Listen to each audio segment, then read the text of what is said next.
আসসালামু আলাইকুম। BBA BBS first year principles of accounting বইয়ের সম্পূর্ণ বইয়ের বেসিক থেকে 1 নম্বর ক্লাসে সকল শিক্ষার্থীদের স্বাগতম জানাচ্ছি। আমার আজকের এই ক্লাসটা অন্যান্য 20টা ক্লাসের চেয়েও বেশি গুরুত্বপূর্ণ। কেন গুরুত্বপূর্ণ আমি একটা উদাহরণ দিয়ে বলি। বাংলা এবং ইংরেজি পড়ার জন্য বাংলা এবং ইংরেজি বর্ণমালা তোমাকে আগে শিখতে হবে, অর্থাৎ অ আ ক খ এবিসিডি তোমাকে আগেই শিখতে হবে, না হলে তুমি বাংলা ইংরেজি পড়তে পারবে না। ঠিক একই রকমভাবে প্রিন্সিপালস অফ অ্যাকাউন্টিং যে কোনো অধ্যায়ের যে কোনো ম্যাথ সমাধান করার জন্য 2টা বেসিক তোমাকে আগে শিখতেই হবে, না হলে তুমি অ্যাকাউন্টিং সাবজেক্টের কোনো অধ্যায়ের কোনো ম্যাথের সমাধান পারবে না। কোন 2টা বেসিক? কোন দাখিলা কোন হিসাবে পড়ে দাখিলার ইংরেজির বাংলা অর্থ ব্যাখ্যা, এই হলো 1 নম্বরটা। 2 নম্বর হচ্ছে সকল লেনদেনের জাবেদা দাখিলা নির্ণয় করার কৌশল। এই 2টা বেসিক তোমাকে আগেই শিখতে হবে, না হলে তুমি অ্যাকাউন্টিং সাবজেক্টের কোনো অধ্যায়েরই সমাধান পারবে না। তবে এই 2টা বেসিক তোমাকে সহজে বুঝিয়ে দেওয়ার জন্য, সহজে শেখানোর জন্য আমার প্রথম 2টা ক্লাসই যথেষ্ট, 3টা ক্লাসের প্রয়োজন হবে না। আমার প্রথম 2টা ক্লাসই যথেষ্ট। সুতরাং তোমরা ধৈর্য ধরে প্রথম থেকে শেষ পর্যন্ত আমার প্রথম 2টা ক্লাস সম্পূর্ণ দেখে নাও। তাহলে আমি মূল আলোচনায় যাচ্ছি। আজকের ক্লাসে আমি বোঝাবো কোন দাখিলা কোন হিসাবে পড়ে দাখিলার ইংরেজির বাংলা অর্থ ব্যাখ্যা, এটা আজকের ক্লাসে বোঝাবো। 2 নম্বর ক্লাসে বোঝাবো সকল লেনদেনের জাবেদা দাখিলা নির্ণয় করার কৌশল। ওকে, তাহলে আমি মূল আলোচনায় যাচ্ছি। কোন দাখিলা কোন হিসাবে পড়ে দাখিলার ইংরেজির বাংলা অর্থ ব্যাখ্যা জানার জন্য প্রথমে জেনে নাও হিসাবের শ্রেণী হলো 5টা। সম্পদ, ব্যয়, আয়, দায়, মালিকানা সত্ত্ব।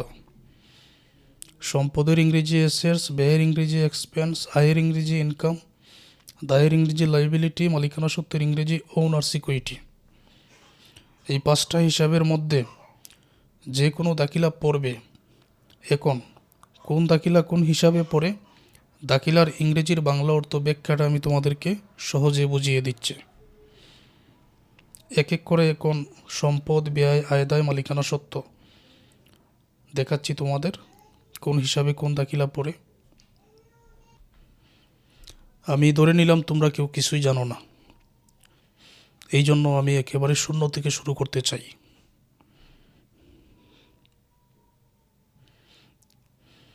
এখন আমি সম্পদ নিয়ে আলোচনা করব। সম্পদ নিয়ে আলোচনা করার আগে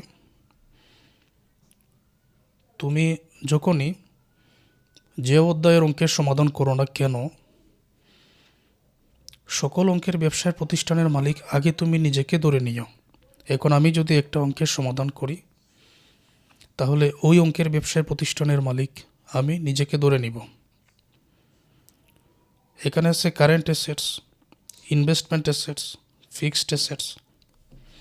কারেন্ট অ্যাসেটস চলতি সম্পদ, ইনভেস্টমেন্ট অ্যাসেটস বিনিয়োগ সম্পদ, ফিক্সড অ্যাসেটস স্থায়ী সম্পদ। চলতি সম্পদের কিছু বৈশিষ্ট্য বলে এটার ইংরেজির বাংলা অর্থ ব্যাখ্যাটা আমি তোমাদেরকে বুঝিয়ে দিই। যেমন চলতি সম্পদ তোমার ব্যবসায়ের মধ্যে এটার হ্রাস বৃদ্ধি ঘটবে, এটা বাড়তে পারে কমতেও পারে। এমন কোনো খাত থেকে যদি মনে হয় ভবিষ্যতে তুমি নগদ টাকা পাবে, তাহলে সেটাও চলতি সম্পদ। কোনো ব্যয়ের টাকা যদি তুমি আগে দিয়ে দাও, তাহলে সেটাও চলতি সম্পদ। এই 3টি কথা যাদের মনে থাকবে তারা চলতি সম্পদ কোনগুলো এটা মনে রাখতে পারবে। যেমন ক্যাশ ইন হ্যান্ড, হাতে নগদ। ক্যাশেট ব্যাংক, ব্যাংকে জমা। হাতে নগদ বলতে তোমার ব্যবসায়ের মধ্যে যত টাকা নগদ আছে এটাকে বলা হয় হাতে নগদ। আজকে তোমার ব্যবসায়ের মধ্যে 10,000 টাকা আছে, আগামীকাল সেটা বৃদ্ধিও পেতে পারে, হ্রাসও পেতে পারে।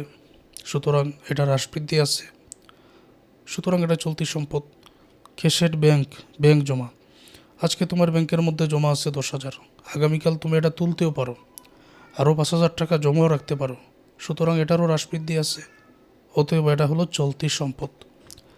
Accounts receivable দেনাদার। দেনাদার কি? একটু আগে বলেছিলাম যে নিজেকে ব্যবসার প্রতিষ্ঠানের মালিক ধরে নিও। তুমি যদি নিজেকে ব্যবসার প্রতিষ্ঠানের মালিক ধরে নাও, এখন তুমি যদি নগদে বিক্রয় করো তাহলে নগদ টাকা পাবে, কিন্তু যদি বাকিতে বিক্রয় করো তাহলে নগদ টাকা পাবে না। বাকিতে বিক্রয় করে যেহেতু আমি নগদ টাকা পাবো না, এমন একজন ব্যক্তি সৃষ্টি হবে যার নাম দেনাদার, যে আমাকে টাকা দিবে, যার কাছে বাকিতে বিক্রয় করেছি সে আমাকে ভবিষ্যতে নগদ টাকা দিবে, তার নাম দেনাদার। যেহেতু ভবিষ্যতে নগদ টাকা পাওয়া যাবে, অতএব অ্যাকাউন্টস রিসিভেবল অথবা দেনাদার এটা চলতি সম্পদের মধ্যে পড়ে। স্টক অথবা ইনভেন্টরি মজুত পণ্য, এটা হলো সমাপনী মজুত পণ্য। ডিসেম্বর মাসের 31 তারিখে যে পণ্য ব্যবসায়ে মজুত থাকে এটা পরের বছর বিক্রি করে নগদ টাকা পাওয়া যাবে, এই জন্য এটাকে চলতি সম্পদও বলা হয়। মজুত পণ্য দুই ধরনের, প্রারম্ভিক মজুত পণ্য, সমাপনী মজুত পণ্য। প্রারম্ভিক হচ্ছে জানুয়ারি মাসের 1 তারিখে যেটা ব্যবসা প্রতিষ্ঠানে নিয়ে আসা হয় বা ব্যবসা প্রতিষ্ঠানে থাকে, এটা প্রারম্ভিক মজুত পণ্য। আর ডিসেম্বরের 31 তারিখে যে মজুত পণ্য মজুত থাকে এটা হলো সমাপনী মজুত পণ্য, এটা পরের বছর বিক্রি করে নগদ টাকা আসবে। প্রিপেইড এক্সপেন্স, অগ্রিম ব্যয়। অগ্রিম পরে বা প্রিপেইড পরে ব্যয় জাতীয় শব্দ যদি থাকে তাহলে সেটা সম্পদ। অগ্রিম বেতন, অগ্রিম ভাড়া, অগ্রিম মজুরি। ব্যয়ের টাকা যদি তুমি আগে দিয়ে দাও তাহলে এটা সম্পদের মধ্যে পড়বে। অগ্রিম মানে আগে দেওয়া, অগ্রিম বেতন, অগ্রিম ভাড়া, এগুলো মনে রেখো। অ্যাকুরেট ইনকাম, বকেয়া আয়। বকেয়া মানে যেটা বাকি আছে, তুমি আয় করেছো কিন্তু টাকাটা বাকি আছে, সুতরাং তুমি এটা পাবে। যেহেতু ভবিষ্যতে পাবে, সুতরাং এটা চলতি সম্পদের মধ্যে পড়বে। নোট রিসিভেবল, প্রাপ্য বিল। প্রাপ্য বিল মানে যে বিলের টাকা ভবিষ্যতে পাওয়া যাবে, প্রাপ্য মানে ভবিষ্যতে যেটা পাওয়া যাবে, সুতরাং এটা চলতি সম্পদ। কোনো শব্দের সাথে যদি রিসিভেবল অথবা প্রাপ্য যুক্ত থাকে তাহলে সেটা চলতি সম্পদের মধ্যে পড়ে, যেমন প্রাপ্য বিল, প্রাপ্য ভাড়া, প্রাপ্য কমিশন, যাই থাকুক। রিসিভেবল অথবা প্রাপ্যযুক্ত থাকলেই সেটা চলতি সম্পদের মধ্যে পড়বে। সাপ্লাইজের বাংলা অর্থ সরবরাহ। তোমার ব্যবসা প্রতিষ্ঠানে খাতা কলম, কাগজপত্র যেগুলো মজুদ থাকে, ধরে নিলাম 10,000 টাকার মজুদ আছে, যেটা মজুদ আছে এটার নামই সাপ্লাইজ, এটা সম্পদের মধ্যে পড়ে। 10,000-এর মধ্য থেকে ধরে নিলাম তুমি 3,000 টাকা ব্যবহার করে ফেলেছ, যেটা ব্যবহার করে ফেলেছ এটা ব্যয়ের মধ্যে পড়ে। সুতরাং যেটা মজুদ আছে এটা হলো সম্পদ, আর যেটা ব্যবহার করা হয়েছে এটাকে বলা হয় সাপ্লাইজ এক্সপেন্স বা সরবরাহ খরচ। আশা করছি চলতি সম্পদ নিয়ে আর তোমাদের কারো কোনো সমস্যা হওয়ার কথা না। এবার ইনভেস্টমেন্ট অ্যাসেটসের বৈশিষ্ট্য আর এটা একটু বুঝিয়ে দিই। ভবিষ্যতে লাভের আশায় অথবা মুনাফার আশায় আজকে কোথাও আমি টাকা জমা রাখলাম, এটার নাম বিনিয়োগ। সরকারি কোনো সিকিউরিটিতে 1 লক্ষ টাকা আমি জমা রাখলাম, 1 বছর পরে আমাকে 10% ইন্টারেস্ট দিবে, এই যে জমা রাখলাম এটাই মূলত বিনিয়োগ। বা গভর্নমেন্ট সিকিউরিটিতে যে জমাটা রাখলাম কিন্তু 1 বছর পরে এটা 10% যে 10,000 টাকা ইন্টারেস্ট পাওয়া যাবে, এটা বিনিয়োগের সুদ। বিনিয়োগের সুদ এটা পড়ে আয়ের মধ্যে, আর বিনিয়োগ পড়ে সম্পদের মধ্যে। ক্লিয়ার? এটা ভবিষ্যতে লাভের আশায় বা মুনাফার আশায় আজকে যদি আমি কোথাও টাকাটা জমা রাখি তার নাম বিনিয়োগ। ফিক্সড অ্যাসেট, স্থায়ী সম্পদ। স্থায়ী সম্পদের বৈশিষ্ট্য হচ্ছে এটা 1 বছরের চাইতে বেশি সময় পর্যন্ত ব্যবসায় ব্যবহার করা যায়। বিল্ডিং, দালানকোঠা, ল্যান্ড, ভূমি, ফার্নিচার, আসবাবপত্র, ইকুইপমেন্ট, যন্ত্রপাতি, machinery, machine, delivery van, van গাড়ি। নাম দেখেই তো বোঝা যাচ্ছে যেগুলো 1 বছরের চাইতে বেশি সময় পর্যন্ত ব্যবসায়ের মধ্যে ব্যবহার করা যায়, সুতরাং এগুলা হচ্ছে স্থায়ী সম্পদ। শেষে আছে গুডউইল অথবা সুনাম। গুডউইল অথবা সুনাম কি? যেই ব্যবসা প্রতিষ্ঠানের সুনাম বেশি এটার বিক্রয় বেশি, আর যেটার বিক্রয় বেশি এটার ব্যবসার মধ্যে নগদ বেশি বাড়বে, আর যেহেতু নগদ বাড়বে সুতরাং এটার সম্পদ বেড়ে যাবে, যার কারণে গুডউইলকে সম্পদ বলা হয়। এই গুডউইল 1 বছরের চাইতে বেশি সময় পর্যন্ত থাকে, এটাকে এই জন্য ফিক্সড অ্যাসেটসও বলা হয়। আবার গুডউইল বা সুনামকে তুমি স্পর্শ করতে পারবে না, এই জন্য এটাকে অস্পর্শনীয় সম্পদও বলা হয়। আশা করছি সম্পদ নিয়ে তোমাদের আর কোনো ধরনের সমস্যা হওয়ার কথা না। এখন ব্যয় নিয়ে আলোচনা করব। ব্যয় বলতে যেগুলোর মাধ্যমে মনে হবে তোমার ব্যবসা থেকে নগদ টাকা চলে যাচ্ছে। নগদ চলে যাওয়া মানেই ব্যয়।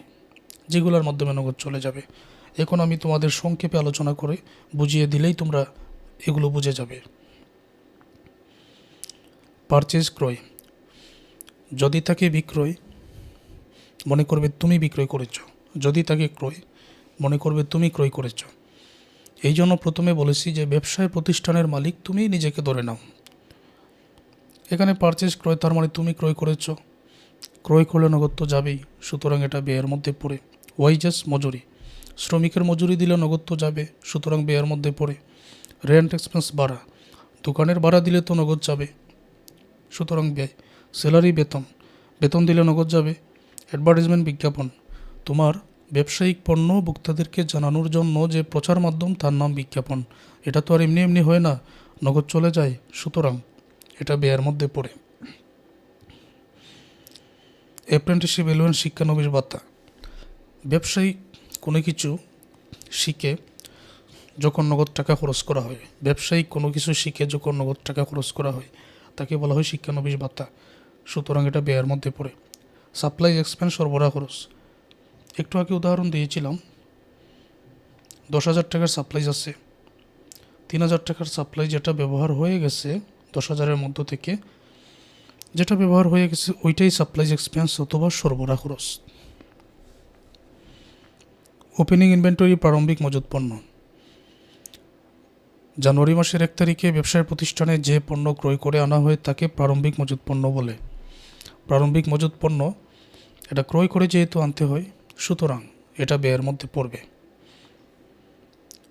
অ্যাকাউন্ট, ডেপ্ট, এক্সপেন্স, অনাদায়ী পাওনা। কোনো ব্যক্তির কাছে 10,000 টাকার পণ্য বিক্রি করেছি বাকিতে, ফলে ওই ব্যক্তি হয়ে গেল আমার দেনাদার, যিনি ভবিষ্যতে আমাকে ওই নগদ টাকাটা দিবেন যার কাছে বাকিতে বিক্রয় করেছি। কোনো এক কারণে দেখা গেল যে ওই ব্যক্তির কাছ থেকে 2,000 টাকা একেবারেই পাওয়া যাবে না, তাহলে দেনাদারের কাছ থেকে যে টাকাটা একেবারেই পাওয়া যাবে না ওইটার নাম অনাদায়ী পাওনা। যেটা পাওয়াই যাবে না, সুতরাং এটা ব্যয়ের মধ্যেই পড়বে। আর দেনাদারের কাছ থেকে যেটা পাওয়া যাবে না ওইটাই অনাদায়ী পাওনা।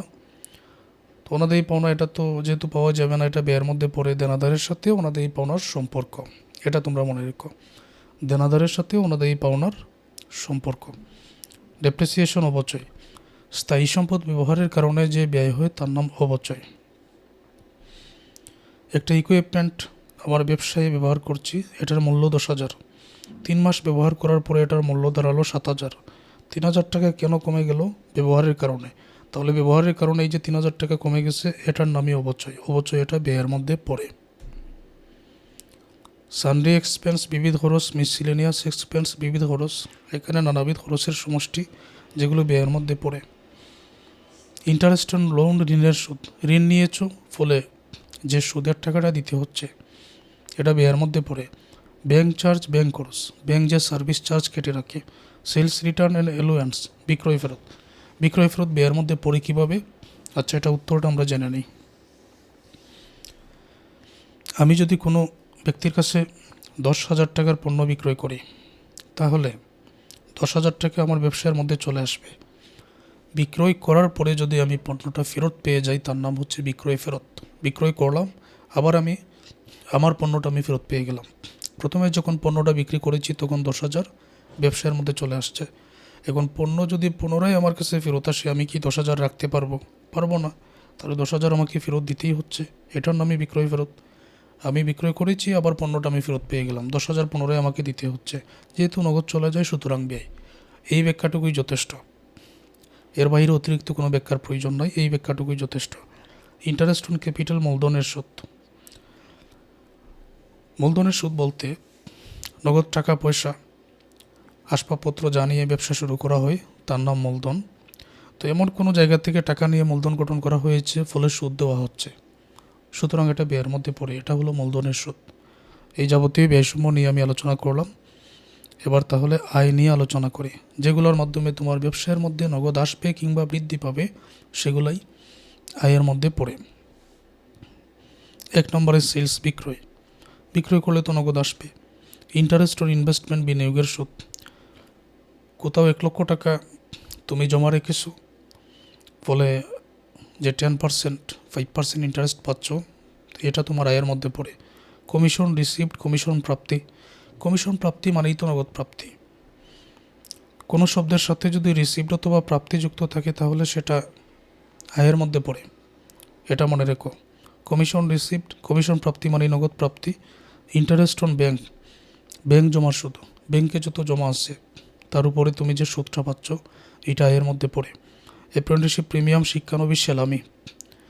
ব্যবসায়িক প্রতিষ্ঠানের কোনো কিছু শিখিয়ে যখন আয় করা হয় তখন এটা শিক্ষানবিশ সেলামি, এটা আয়ের মধ্যে পড়ে।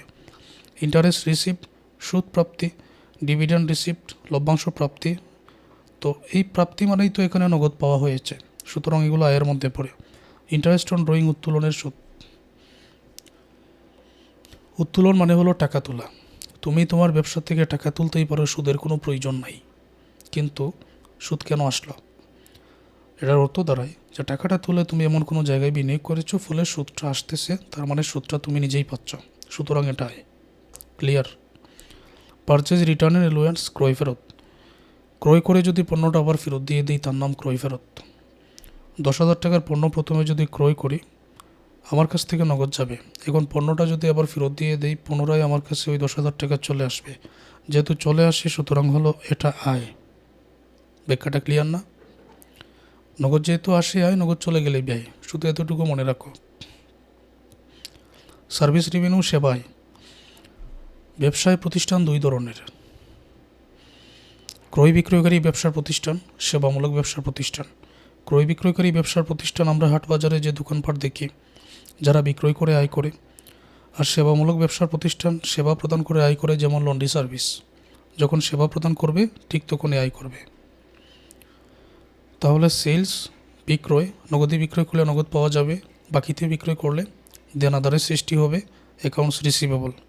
ঠিক একই রকমভাবে সার্ভিস রেভিনিউ বা সেবায় যদি নগদের সেবা প্রদান করো নগদ পাবে, যদি বাকিতে সেবা প্রদান করো তাহলে দেনাদারের সৃষ্টি হবে, অ্যাকাউন্টস রিসিভেবল এটার সৃষ্টি হবে, এটা মনে রেখো।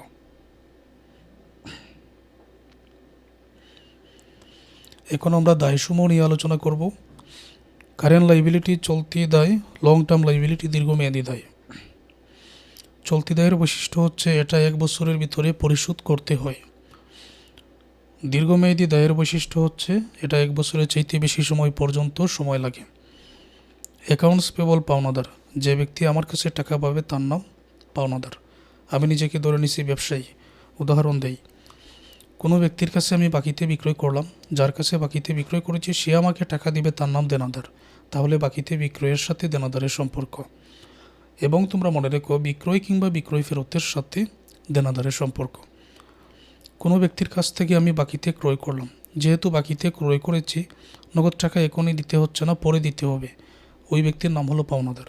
তাহলে বাকিতে ক্রয়ের সাথে পাওনাদারের সম্পর্ক, বাকিতে বিক্রয়ের সাথে দেনাদারের সম্পর্ক, এটা তোমাদের মনে রাখতে হবে। তো ওই ব্যক্তির টাকা পাবে, ওই ব্যক্তির কাছে আমি দায়বদ্ধ। ব্যাংক ওভারড্রাফট, ব্যাংক জমাতিরিক্ত। ব্যাংকে যত টাকা জমা আছে তার অতিরিক্ত টাকা যদি ব্যাংক থেকে তোলা হয়, অতিরিক্ত টাকা ব্যাংকে পরিশোধ করতে হবে, এটা দায়বদ্ধ। অ্যাক্রুয়েড এক্সপেন্স, বকেয়া খরচ। বকেয়া মানে যেটা বাকি আছে। বকেয়া খরচ বলতে বকেয়া বেতন, বকেয়া মজুরি, এগুলো যদি বাকি থাকে এগুলো পরিশোধ করতে হবে, সুতরাং দায়ের মধ্যে পড়ে। ঠিক একই রকমভাবে ইন্টারেস্ট পেবল, বকেয়া সুদ, এগুলো দায়ের মধ্যে পড়ে। আনন রেভিনিউ, অনুপার্জিত আয়। কোনো ব্যক্তিকে পরের তারিখে আমি সেবা প্রদান করব কিংবা বিক্রয় করব। মনে করো 10,000 টাকার লন্ড্রি সেবা প্রদান করব। ওই ব্যক্তি আজকে আমাকে টাকা দিয়ে দিলেন, এখনও সেবা প্রদান করি নাই, তো এখনও সেবা প্রদান করি নাই তার আগেই যদি আমরা আয়ের টাকাটা পেয়ে যাই, এটা হচ্ছে অনুপার্জিত আয়। এখন যতক্ষণ না সেবা প্রদান করছি ততক্ষণ যাবত আমি দায়বদ্ধ, সুতরাং এটা দায়ের মধ্যে পড়ে। কোনো ব্যক্তির কাছে পরের কোনো তারিখে বিক্রয় করব, টাকা আগে পেয়ে গেলাম, এটাও অনুপার্জিত আয়। কোনো ব্যক্তিকে সেবা প্রদান করব, পরের কোনো তারিখে টাকা আগেই পেয়ে গেলাম, এটাই অনুপার্জিত আয়, দায়ের মধ্যে পড়ে। নোট পেবল, প্রদেয় নোট বা প্রদেয় বিল। প্রদেয় নোট বা প্রদেয় বিল বলতে যে বিলের টাকাটা পরিশোধ করতে হবে তাকে বলা হয় প্রদেয় নোট অথবা প্রদেয় বিল। লং টার্ম লাইবিলিটি, দীর্ঘমেয়াদী দায়। এখানে আছে লোন অথবা ঋণ। তো ঋণ নিলে তো 1 বছরের চাইতে বেশি সময় পর্যন্তই সময় লাগে। মর্গেজ লোন, বন্ধক ঋণ, কোনো কিছু বন্ধক রেখে যে ঋণটা নেওয়া হয় তাই এগুলো 1 বছরের চাইতে বেশি সময় পর্যন্ত সময় লাগে। ডিবেঞ্চার, ঋণপত্র। কোম্পানি মূলধন গঠনের জন্য যে ঋণপত্র ইস্যু করে ঋণ নিয়ে থাকে, ঋণপত্র বিলিয়ে বা ইস্যু করে ঋণ নিয়ে থাকে, এটার নাম ঋণপত্র। আর এটা 1 বছরের চাইতে বেশি সময় পর্যন্ত সময় লাগে পরিশোধ করার জন্য। এগুলো দীর্ঘমেয়াদী দায়ের মধ্যে পড়ে। ওনার্স ইকুইটি, মালিকানা সত্ত্ব। মালিকানা সত্ত্ব বলতে যেগুলোতে মালিকের অধিকার আছে, যেমন ক্যাপিটাল মূলধন, মালিক কত টাকা নিয়ে ব্যবসা শুরু করবে, এটা সম্পূর্ণ মালিকের অধিকার। ড্রয়িং উত্তোলন, উত্তোলন মানে টাকা তোলা, মালিক ব্যবসা থেকে কত টাকা তুলবে, এটা সম্পূর্ণ মালিকের অধিকার। জেনারেল রিজার্ভ অথবা সাধারণ সঞ্চিতি, ব্যবসায়ের আয় থেকে নির্দিষ্ট পরিমাণ টাকা সঞ্চয় করে রাখার নাম সাধারণ সঞ্চিতি, এটা সম্পূর্ণ মালিকের অধিকার। ইনকাম ট্যাক্স অথবা আয়কর, ব্যবসায় যে পরিমাণ আয় হয়েছে, আয় থেকে সরকারকে যে কর দিতে হয়, তো এটা হচ্ছে আয়কর, ইনকাম ট্যাক্স, এটাও সম্পূর্ণ মালিকের অধিকার। এখানে আরেকটা আলোচনা আছে।